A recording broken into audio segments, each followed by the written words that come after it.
오늘 말씀은요, 우리가 다 아는, 그러나 다시 한번 우리의 믿음을 재검토하는 시간 되기 원합니다.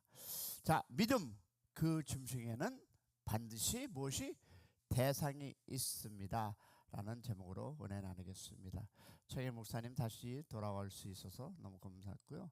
우리 안나 목사님도 오셨습니다. 우리 최 목사님이 참 몸이 많이 아프셨는데 하루 동안 이렇게 또 주님의 은혜로 여러분의 기도로 이렇게 함께 할 수 있어서 너무 감사하고 고맙습니다. 자, 믿음 그 중심에는 반드시 무엇이 있다? 대상이 있습니다. 자, 본문 보겠습니다. 본문 히브리서 11장 6절 다 같이 시작. 믿음이 없이는 하나님을 기쁘게 하지 못하나니 하나님께 나아가는 자는 반드시 그가 계신 것과 또한 그가 자기를 찾는 자에게 상 주시니심을 믿어야 할지니라. 아멘. 믿으십니까? 너무 많은 우리는 이 말씀을 가지고 설교도 들었고 나름대로 우리가 생각도 하고, 그런데 우리 이 말씀을 다시 한번 우리 조명을 비춰보면서 보겠습니다. 사랑하는 성도 여러분, 우리는 평생 믿음의 공동체에 살아왔고 또 믿음에 대한 나름대로 확신도 가지고 계시는 여러분입니다. 저보다 하나님 안에서 더 오래 공동체 생활도 하신 분들도 계시고, 그런데 여러분, 우리 다시 한번 볼 때에, 하지만 오늘 이 시간에 우리가 다시금 이렇게 묻기 원합니다. 무엇이 진짜 중요한가입니다. 여러분, 교회가 크고 작고가 문제가 아니고 우리가 말씀을 많이 아느냐 적게 아느냐 그것도 중요한 것이 아닙니다. 그 중요성은 말씀을 듣고도 우리는 믿음으로 반응하느냐입니다. 여기 계신 분들 가르치시는 분들이고 여기 계시는 분들 더 오래 신앙생활, 근데 말씀을 듣고도 우리는 믿음으로 반응하는가 라는 것을 저는 여러분에게 질문하고 답을 드려봅니다. 여러분, 믿음 너무 무엇입니까? 익숙하지만 다시 우리가 정의해야 할 단어입니다. 오늘 우리가 함께 나눌 주제는 뭡니까? 믿음입니다. 에이, 목사님 다 아는 것 정말 다 아십니까? 너무 자주 들어서 너무나 익숙한 단어입니다. 하지만 이 새벽에 우리는 믿음을 다시 한번 정의하고 붙잡아야 합니다. 왜일까요?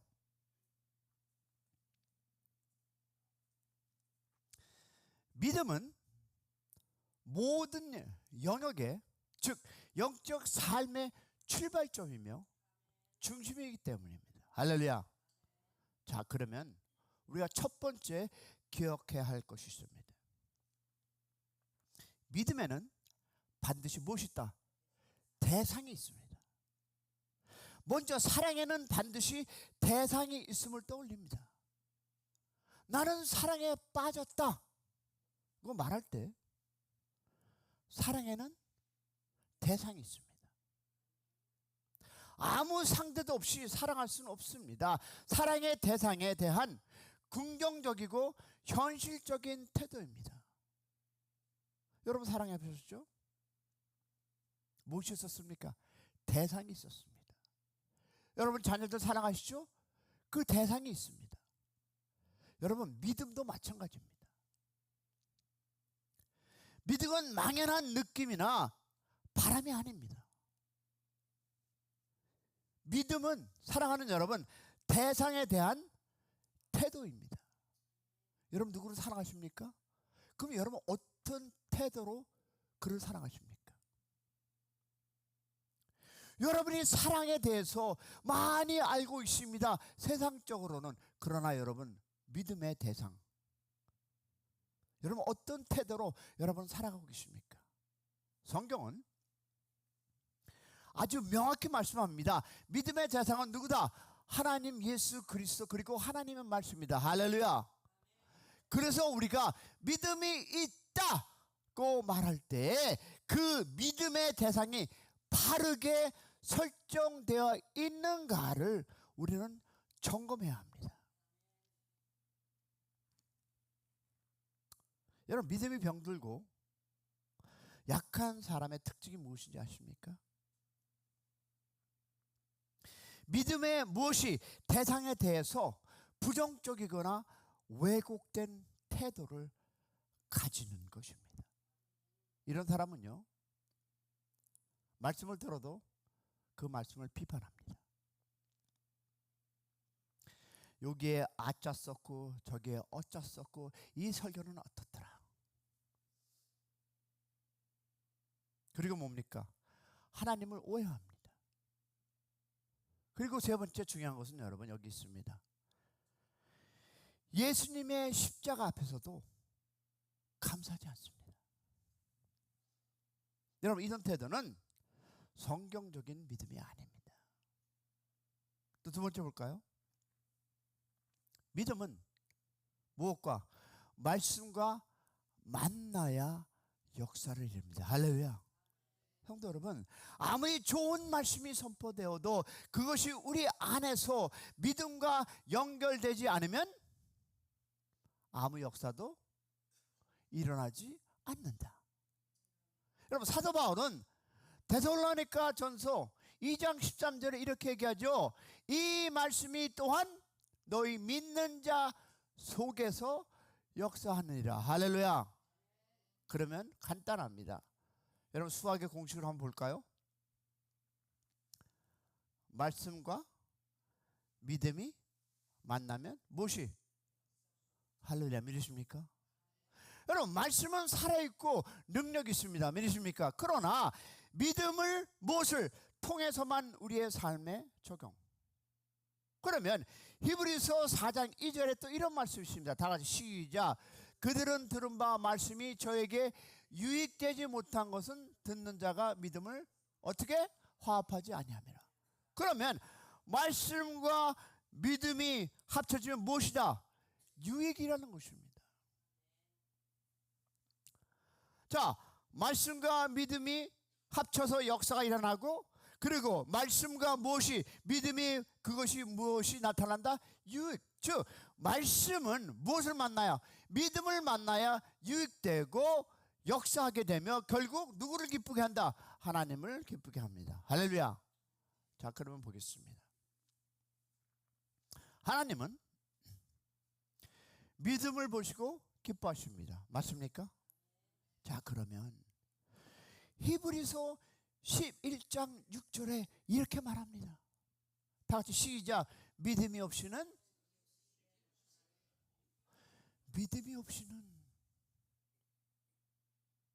여러분 하나님은 믿음을 보시고 기뻐하십니다. 할렐루야.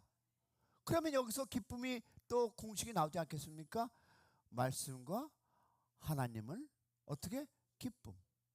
그러면 하나님은 오늘도 우리가 기도할 때, 순종할 때, 용서할 때, 전도할 때, 할렐루야, 그 모든 중심에 무엇이?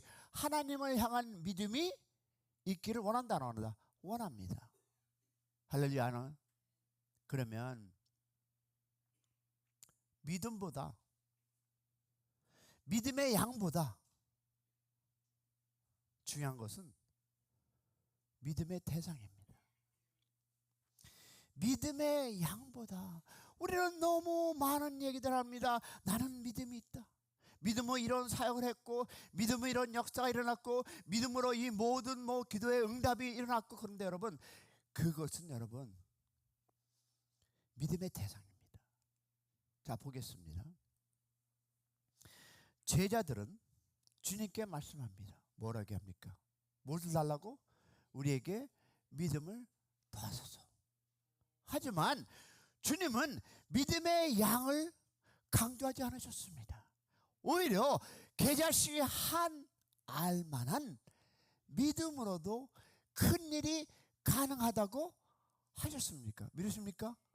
야, 그러면 우리가 이런 질문에, 그러면 그 말씀의 의미는 무엇일까요? 믿음의 양도 중요하지만 더 중요한 것은 믿음의 대상이 바른가입니다.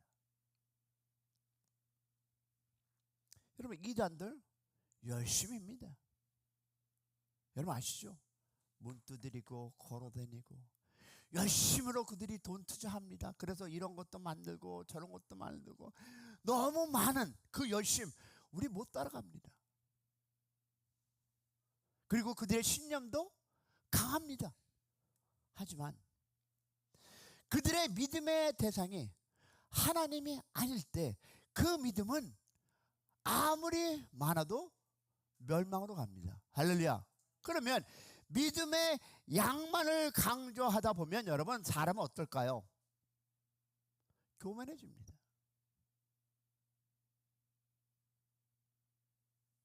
그리고 낙심하게 만듭니다.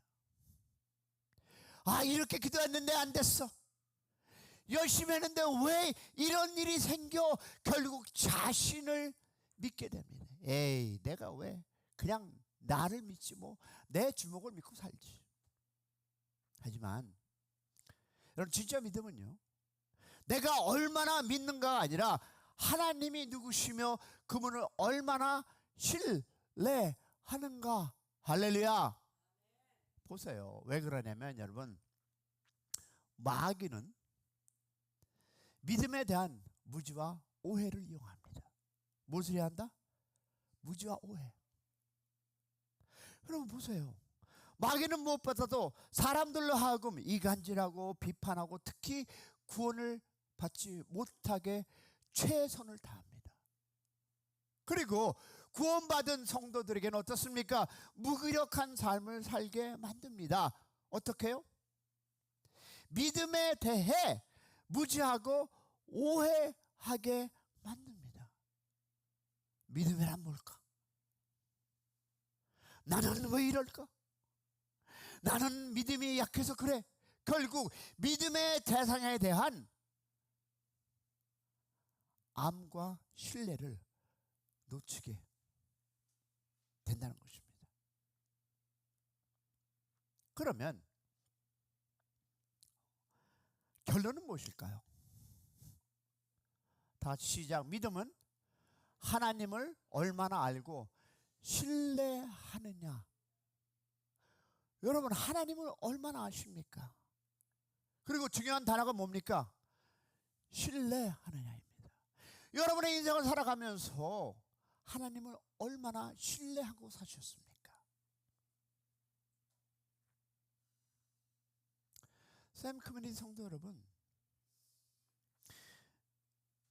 믿음 좋은 사람의 특징은 열심히 많다보단 하나님을 제대로 알고 있는가입니다. 할렐루야. 여러분, 믿음이, 즉 반대로 믿음이 약한 사람은 대부분 하나님에 대해서 무지하거나 오해가 있습니다. 믿음은 하나님을 아는 데서 시작되고, 어디에서? 아는 데서. 그리고 더 알아가는 데서 자라납니다. 할렐루야. 그러면 믿음을 붙들고 하나님의 인격적을 만나고 예수 그리스도 십자가의 무게를 꿇을 때 우리는 무엇이? 우리의 믿음이 살아납니다. 할렐루야. 그래서 믿음의 양만 신경 쓴다면 우리는 결국 교만하거나 낙심하게 될 것입니다. 기도 응답이 내 믿음 양 때문이 아니라, 잘 들어보세요. 다시 한번 할게요.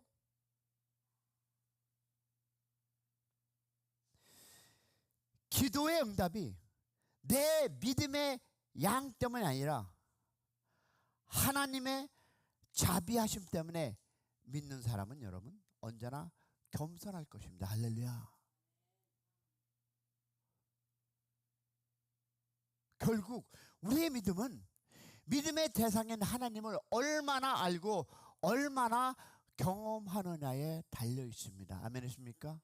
여러분, 믿음이 좋고 나쁜 사람의 결정적인 차이는 여러분 열심이 아니라 그들이 하나님을 바르게 알고 있느냐. 할렐루야. 오늘 우리는 그 사실 누구를 통해서? 사도 바울을 성경 말씀을 통해서, 그래서 우리는 날마다 믿음의 대상이신 하나님을 더 깊이 알아가시기를 축복합니다.